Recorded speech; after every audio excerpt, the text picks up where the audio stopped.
rpgmaker. Whether you or not you like the program, you have to admit the whole thing has managed to have a lot of influence on the online space and gaming at large. Not only because it's an easy way for anyone to get an idea of game design without a high bar, but also because it was a part of many iconic Let's Players' careers. Look towards online personalities like PewDiePie or Markiplier, and you'll find that well over a decade ago, they played a number of these games: The Witch's House, Al Oni, and even the subject of today's video, Ebe.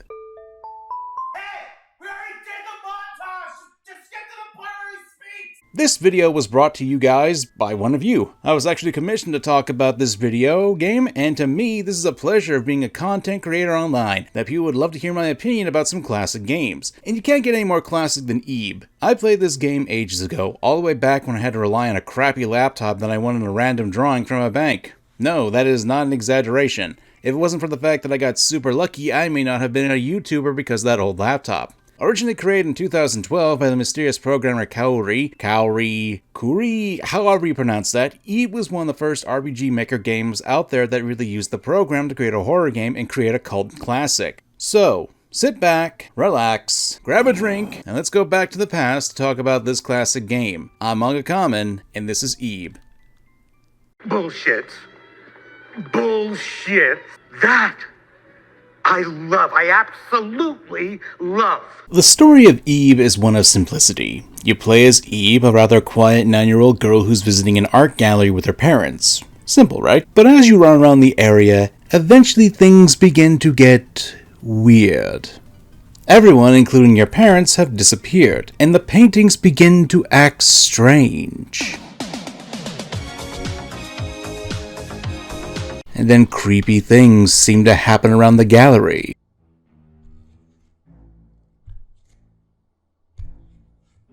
Hey, Vsauce! Michael here. In her search for someone, anyone. In her search for anyone, Ebe enters into a world filled with living art that has a lot of it wanting to kill you. If that sounds familiar, there's a lot of stuff that sounds reminiscent of Alice in Wonderland, only used for a horror game. The premise is rather simple, especially for a quote-unquote scary game, but it's one that almost anyone can relate to, especially if you've been lost or alone at any time in your childhood. The world is a scary place, and that can easily influence you when you're a kid.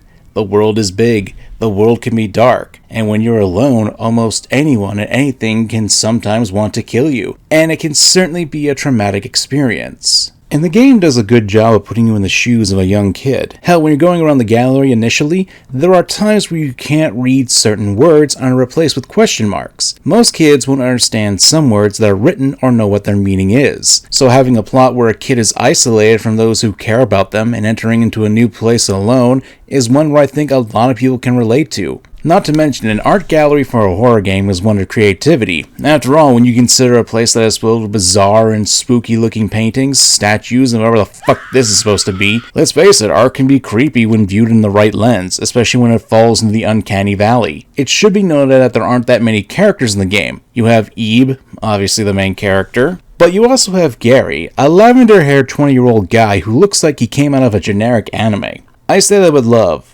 But apparently he came dressed like this in public in an art gallery. Granted, I've seen people dress as Batman on the street nowadays, and it's not Halloween yet, so I guess this is tame by comparison. Then you have Mary, the third character you meet in the art world, another young girl who seems to be lost. To point out, the characters are not bad, and Eve's personality is dependent on the player's actions. We'll get into that later, because it is tied into the actual core mechanics of the game. I will say that the game isn't exactly scary, but here's the thing. Horror games do not need to be scary to be good. I know, that sounds really contradictory, especially coming from me, considering that I've made a few videos ranting about horror games in the past. I think we're missing one here, editor. Horror games do not need to be scary to be good. Especially since when this game was being made, there was a trend in horror games, and that's... No! Get away from me! Jump scares. Yeah. Remember when I brought up YouTubers in the beginning of the video? Well, there's a reason why a lot of games back in the day had jump scares galore. It was meant to cause a shock to people and would scare them in the cheapest way possible. And a lot of people back in the day, they enjoyed seeing people freaking out on the internet. It was a way to get a quick jolt of comedy into your videos. And it's also cheap. A loud noise, a surprising image, getting someone off guard can be an effective means of scaring them, but it's often seen as a cheap thrill, and not one that I personally care for, especially nowadays. But to be completely fair, Eve itself does have a few jump scares, but they're not really all that bad in my opinion. The most surprising one would be when a lady in a painting jumps out of a window to chase after you.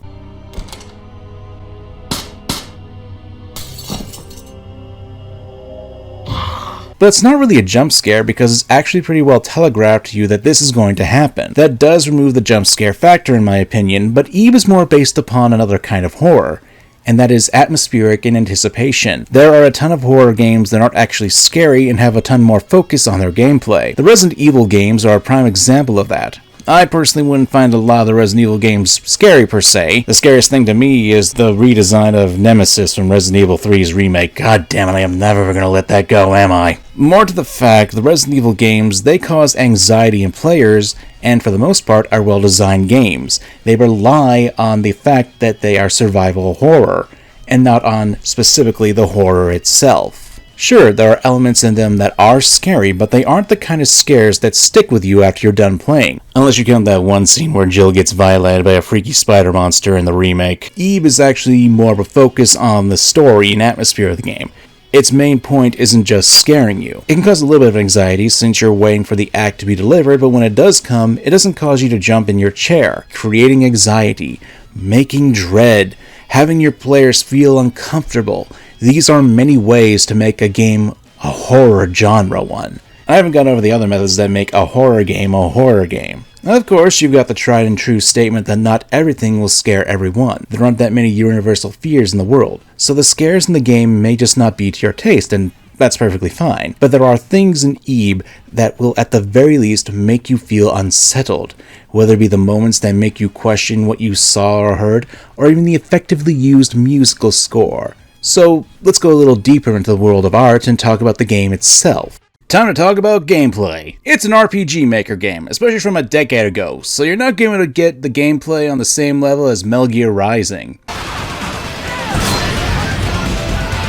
But that doesn't mean that the game doesn't have its own uniqueness to it, and it was a little limited. Early in the game, you'll find what is a rose with petals on it. This is your health bar. While you're not asked to have quick reactions like in a Sonic game, you will still have to dodge enemies, avoid traps, and succeed at the puzzles in the game. To point out, no, you won't have to go throughout the entire game with a single pool of health. You can actually get your health back by finding vases full of water that will heal your rose. It's also tied into the game's narrative too, as when you first meet Gary, he's face first into the ground since his rose was stolen and it's being plucked of its petals by a woman in a painting. This also comes later into the story, but since I don't want to go much into the spoiler territory for this video, let's get back to the gameplay. The puzzles are not that difficult. Take one of the earlier examples where you need to get a fish, key, or a wooden fish to put into a room that looks like a cat.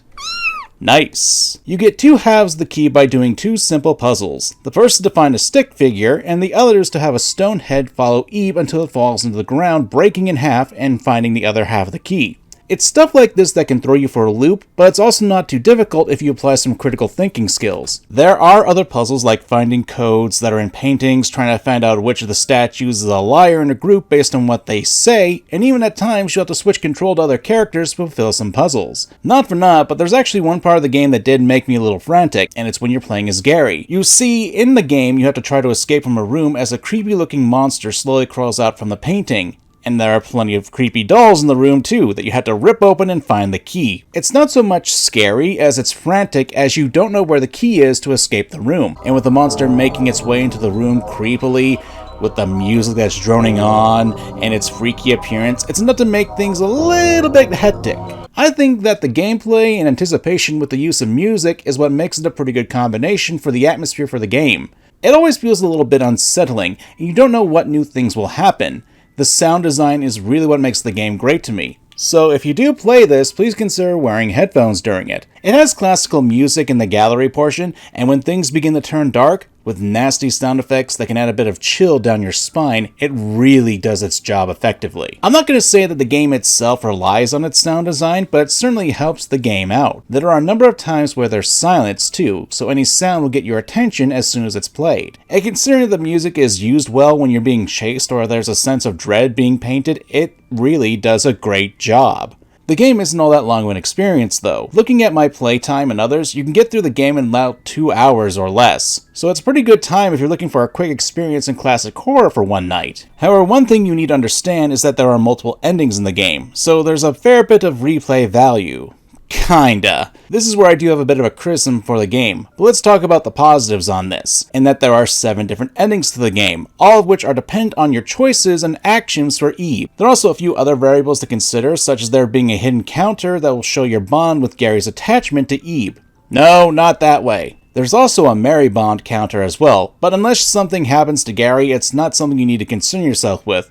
What are these choices? What are these bond points? Well, that's more for you guys to discover, since I'm not going to risk spoiling the game for you guys, as it's good to go into it as blind as possible. What I will say is that the issue with this is that you had to make different save slots so you can return to different times in the game so you can make different choices to change the ending. Good old save scumming. This would mean unless you have the foresight to plan ahead, you'd probably have to restart the game since there are events that are key in order to get the ending. And as such, the gameplay will be again the same way. Since the game is old, there is a detailed walkthrough on its wiki, so you could get the ending that you want by following it, but at the same time, that's kinda cheap. That's really my only complaint about the game though. It's a fun little romp, and only a few years ago there was actually a remake of the game, with improved graphics, a little cleanup on the puzzles and pacing, and most of the music remains the same too. There are 3 other notable differences in the remake, in that there's a new communication system that lets you talk to Gary and Mary whenever you want after you meet them, so you can get some extra characterization for the 2 of them. Also, they'll give some hints on what to do if you're stuck, so this is great for fleshing out their personalities. The second is the updated artwork. I've been showing the remake stuff in this video if you've been paying attention. I personally like it, and I do think that's a good improvement over the original. Not to say the original version is bad, but it does have a bit more polish to it. And the third is the inclusion of the true Guratana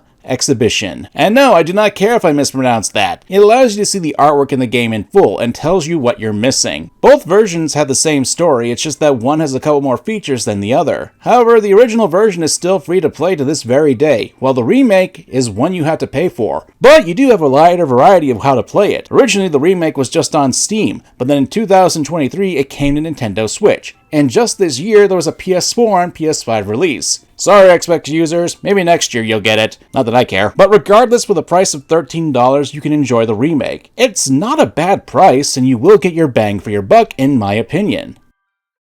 Eve as a game is one that is a cult classic, and when it originally came out, it had well over 1 million downloads in Japan only, and even more so when it came over to the West and was actually played by Let's Players. The game has a lot of influences, such as taking inspiration from Lewis Carroll's Alice in Wonderland, but the only big difference is that this world is a lot more claustrophobic, eerie, and paintings want to strangle you. And while a lot of people have touted games like Yume Nikki, Lisa, Aoni, and other games that were made on rpgmaker as inspiration for their own titles, I find that Eve had a lot more influence as well, and I enjoy it a lot more too. Is it the deepest game on the RPG Maker circuit? Nah, but it's a damn good one, and I'm glad that I can talk about it with you guys, and I want to thank you guys for your time and attention. If you enjoyed the video, please put in the comments, a rose by any color. Just let me know you made it to this part in the video. I do suggest this title for you guys to enjoy, either playing the paid version, which you can support the developers, or you can get the free version if you're a cheap bastard like me. I'm MangaKamen, thank you for watching, and I bid you adieu. Adieu. Adieu. Bye.